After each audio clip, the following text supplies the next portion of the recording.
Bismillahirrahmanirrahim. Assalamualaikum warahmatullahi wabarakatuh. Alhamdulillahi nahmaduhu wa nasta'inuhu wa nastaghfiruh wa nastajdihi wa nastabshiruh wa na'udzubillahi min syururi anfusina wa min sayyiati a'malina may yahdihillahu fala mudilla lahu wa may yudlilhu fala hadiyalah. Asyhadu an la ilaha illallah wa asyhadu anna Muhammadar Rasulullah. Amma ba'du.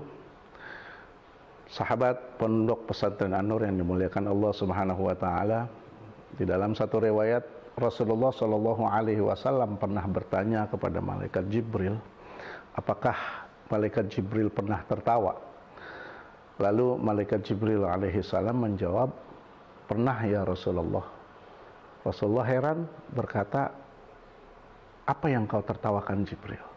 Lalu malaikat Jibril berkata, aku mentertawakan umatmu yang bekerja keras, sibuk kesana kemari mencari sesuatu yang tidak Allah ciptakan di dunia. Rasulullah tambah bingung, apa itu ya Jibril? Kemudian malaikat Jibril berkata, hai Muhammad, ketahuilah bahwa Allah itu tidak menciptakan kebahagiaan dan ketenangan hakiki di dunia, tapi umatmu bekerja keras untuk mencari itu. Makanya aku tertawa. Allah menciptakan kebahagiaan dan ketenangan hakiki itu nanti di surga. Tapi mereka sibuk siang malam bekerja keras sampai melupakan akhirat. Mereka ingin mencari kebahagiaan di dunia dan ketenangan di dunia yang hakiki, padahal tidak ada. Yang namanya di dunia, Allah Subhanahu wa taala tidak menciptakan itu. Sebahagia-bahagianya orang di dunia, pasti dia pernah sedih. Dan sesedih-sedihnya, sesusah-susahnya orang di dunia, pasti dia pernah bahagia. Nah, maka pelajaran yang kita petik dari sini adalah, betul ketika Rasulullah Shallallahu Alaihi Wasallam katakan ad-dunya sijnul mu'minin wa jannatul kafirin. Dunia itu penjara bagi orang-orang mukmin, bagi kita, dan surga bagi orang-orang kafir. Maksudnya penjara apa? Kita itu di dunia, dalam kehidupan dunia ini harus ikut segala aturan ketat dari Allah Subhanahu wa taala. Salat 5 waktu harus kita jalankan. Kita juga tidak boleh mencari rezeki yang haram, tidak boleh makan makanan yang haram, banyak aturan-aturan ketat dan lain sebagainya. Sementara buat orang-orang kafir, mereka tidak punya aturan itu. Maka dikatakan oleh Rasulullah SAW, dunia ini bagi orang kafir itu adalah surga, sementara penjara bagi orang muslim. Salah satu contoh juga di satu riwayat ketika Sayyidina Umar radhiyallahu an bertamu ke rumah Rasulullah Shallallahu Alaihi Wasallam, lalu melihat kondisi rumah Rasulullah yang sangat sederhana, sambil meneteskan air mata, Sayyidina Umar bertanya kepada Rasulullah, ya Rasulullah, kenapa engkau tidak minta sedikit rezeki dari Allah? Kan engkau sangat dekat dengan Allah. Apa kata Rasulullah sambil tersenyum, hai Umar, aku bisa saja minta rezeki dari Allah di dunia ini. Bahkan Rasulullah bisa, kalau Rasulullah katakan gunung ini jadi emas, pasti jadi emas. Tapi Rasulullah tidak mau.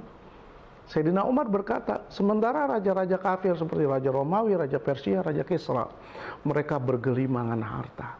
Apa kata Rasulullah SAW? Memang seperti itu adanya. Orang-orang kafir itu rizkinya semua ditumpahkan di dunia, dan nanti di akhirat tidak ada sedikit pun bagian dari rizki yang Allah berikan kepada mereka. Sementara buat orang-orang mukmin seperti kita, rizki yang Allah berikan di dunia ini baru panjer, baru DP. Nanti yang sesungguhnya ada di surga. Maka jangan berkecil hati. Dan betul Rasulullah sudah diingatkan oleh Allah jauh-jauh hari ketika Allah katakan walal akhiratu khairul laka minal ula. Muhammad, akhirat itu jauh lebih baik daripada dunia. Maka Rasulullah tidak mau seperti itu. Nah, ini pelajaran buat kita adalah kita harus tahu bahwa dunia ini bukan akhir dari tujuan kita, tapi dunia ini adalah panggung kita yang nanti akan dimintakan pertanggungjawaban di hadapan Allah Subhanahu wa taala. Sementara tujuan akhir kita adalah akhirat.